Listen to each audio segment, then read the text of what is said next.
Why is Cable torturing children of the Vault? We answer this question today on The Newest Mutants! Hi, I'm Laz, the mutant host with the most, and I read comics so you don't have to. Today we're talking Children of the Vault number 2. It's part of the Fall of X coverage I'm doing of the mega event in Marvel Comics. Of course, be sure to stick around after the summary to hear my takes, see my favorite panels, and watch me show off a comic from my personal collection. With that, let's get to it, mutants. Our story begins in Argentina with one of the Children of the Vault, one Martillo 131. He's watching clubgoers through a wall and he wants to lay his hammer down and join them in their dancing and revelries. Dancing like that is considered primitive to the Children of the Vault. Anyways, that's when Bishop and Cable start blasting. A battle ensues. Martillo thought the mutants were all dead, but they're not. Cable lands a coup de grace, and the three of them teleport away. We cut to a montage of events happening involving the children. First, there is a Zombie Avenger outbreak in Haiti. These zombies are from Earth 2140, and it's put down by one of the children, Atomo. Next, a radical Shi'ar faction invades Nairobi, and once again, it's the Children of the Vault there to defend Earth. We also see Cape Verde. They defeat an attack from the Negative Zone. In Mogadishu, they fend off an attack from Euclidean space by Shuma Gorath. Ugh. And in New Guinea, they put down an attempt by a former Herald of Galactus to become a god. And it's with this that people all around the world are starting to say, become the future, which is the message of the children. We cut to a panel with two giant stone statues guarding what looks like a giant tower in the middle of a blood-red lake. Cable is interrogating Martillo, who they captured earlier, and he wants to know about the message. We learned in the last issue that the message is in fact a semiotic virus, and Cable brings that up. He wants to know, about it. He's like, tell me about it. Martillo was like, you should just accept the message. And so we now cut to Cable, who is also outside this mysterious tower, and he's attacking it. Cable wants to know why the children are trying to pacify humanity, and Martillo is smug and claims that, hey, you guys are in the Stone Age, and he can sense Cable swimming around in his thoughts, which is where the tower exists. One of the stone statues, which resembles Martillo, begins a battle with Cable and hits him with a hammer, and it sends him reeling. Back to the interrogation, Martillo claims that the children could have killed all the humans, but they're now beyond that sort of thing. The message is a better option. Then we cut to see this stone foot just step on Cable. Now we are at the X-Mansion, the X-Men Academy in Westchester, New York. Bishop is infiltrating the grounds of the school, which is now controlled by Orcus. He's searching for one of Cable's weapon caches. He finds it. We cut to the United Nations, which seems to be as useless in the Marvel universe as it is in ours. And they sanctioned the Children of the Vault to continue their work. The president of Mexico was quoted that he is now glad that they don't have to solve the world's problems anymore. Lovely.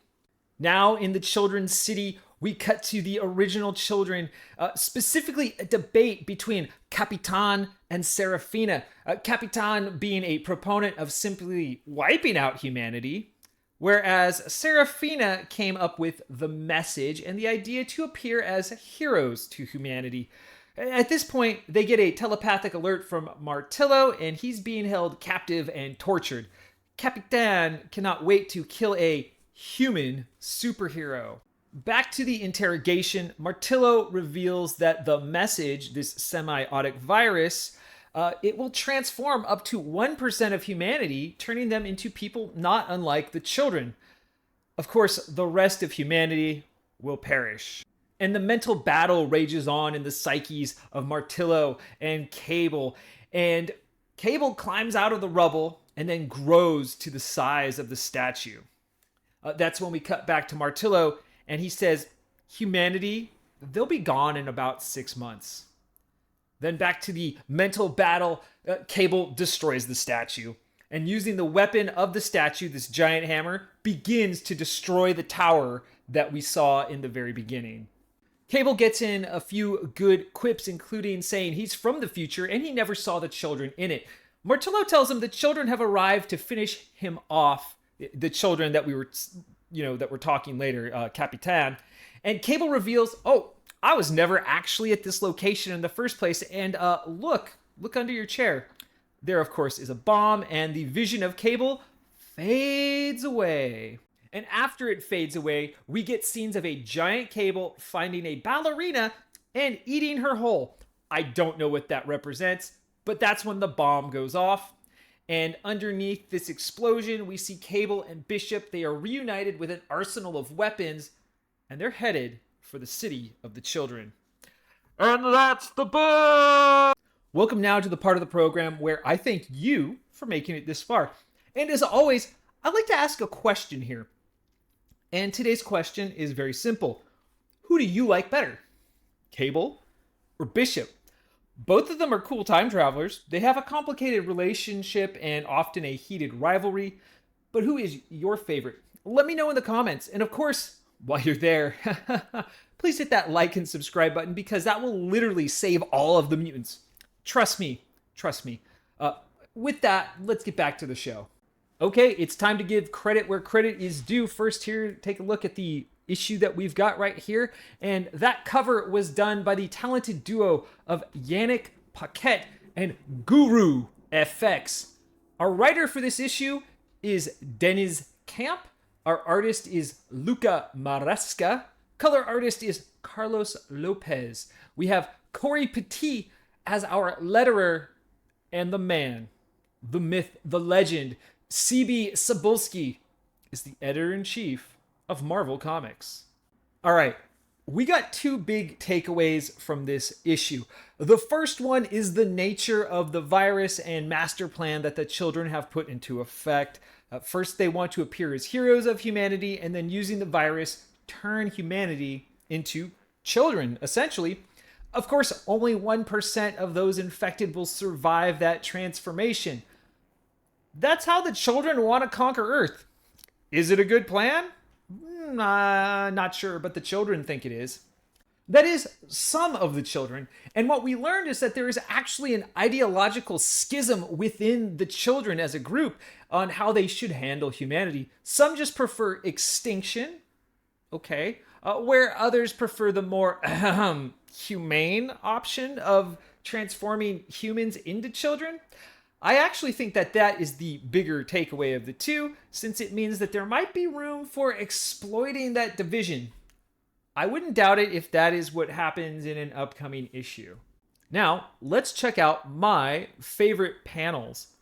My third favorite panel is actually, once again, the last panel in a book. And it's a simple one. Cable and Bishop are locked and loaded and ready to hit the children in their floating metropolis. Two rivals ready to save the planet Earth. It's a thankless job, but someone has to do it. This is my second favorite panel, and it belongs to the Council of the Children. They're standing around this illuminated globe. You know me. I love these group shots. Also, the children all look pretty cool looking. Like, check it out. We got fake Ghost Rider, not Captain Marvel. We got Captain D-Bag, not Mystique, wannabe Homelander, Mother Brain of the opera, I guess, and purple-haired Black Widow. You gotta love the children. It's a joke, of course. Finally, though, my favorite panel, and you know me, I love these full-page images. It's a full-page image of Cable entering this psychic battlefield where he fights Murillo. And it represents Murillo's interrogation. I love the statues, I love the tower, I love the lake of blood, I guess. It's a real cool visual image, and it frames that entire narrative of this interrogation between Cable and Murillo. Okay, that's the show. But before I go, let's show off a book from my collection. And today, it's Uncanny X-Men number 282 with art by Whilce Portentio, Art Thibert, and Tom Orsowski. And actually, I have two of these. This one I bought for $2 at a comic book convention from someone who was liquidating their collection. The other one I bought, well, it's not in good shape, and I didn't buy it. I actually traded it as a kid, or traded for it as a kid. I forgot what I traded for it, though. I don't know, maybe the Max #1. Who knows? Make sure to join us next time on the show for more Mars on Mars action as we discuss X-Men Red #15. Excelsior.